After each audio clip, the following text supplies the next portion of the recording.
Hello बच्चों, let's read this question. The question say that a mixture of sulphur and carbon disulphide is.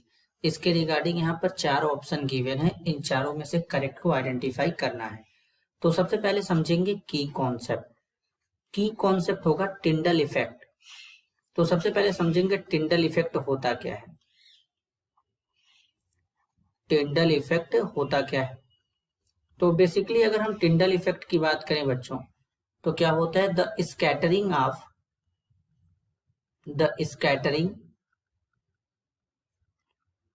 Of light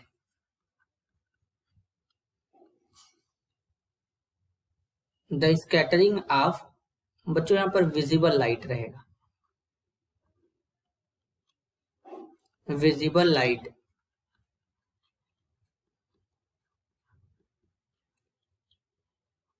by colloidal particle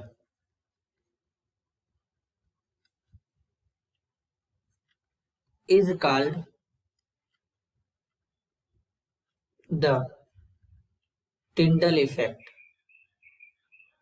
Tyndall effect कहने का मतलब है बच्चों कि जो कोलाइडल पार्टिकल के थ्रू लाइट स्कैटर होता है उसी को टिंडल इफेक्ट कहते हैं।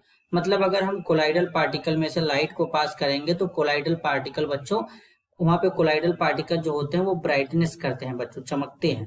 तो इस प्रोसेस को टिंडल इफेक्ट कहते हैं। तो अब हमसे पूछा गया सल्फर और कार्बन डाइऑक्साइड। अगर हम बात करें सल्फर, सॉरी बच्चों, carbon disulphide, sulphur plus carbon disulphide CH2, इनका जो मिक्सचर होता है वो कोलाइडल पार्टिकल में आता है बच्चों, कोलाइडल में आता है। और कोलाइडल पार्टिकल जो होते हैं बच्चों ये हेट्रोजीनियस होते हैं। हेट्रोजीनियस होने का मतलब है कि इनके जो बेसिकली पार्टिकल होते हैं वो, उनका कंपोजिशन यूनिफॉर्म नहीं होता है। और कोलाइडल पार्टिकल का जो साइज होता है वो 1 नैनोमीटर से 1000 नैनोमीटर के रेंज में आते हैं। 1 नैनोमीटर से 1000 नैनोमीटर के रेंज में आते हैं बच्चों।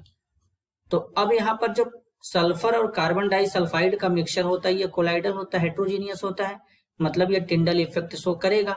तो बेसिकली करेक्ट यहाँ पर आंसर क्या होगा, ऑप्शन ए में बोला गया heterogeneous and show Tyndall effect, ये करेक्ट है। बी में बोला गया homogeneous and show Tyndall effect, homogeneous तो कभी शो नहीं करते बच्चों, गलत हो जाएगा। सी में बोला गया heterogeneous and not show Tyndall effect, ये भी गलत है।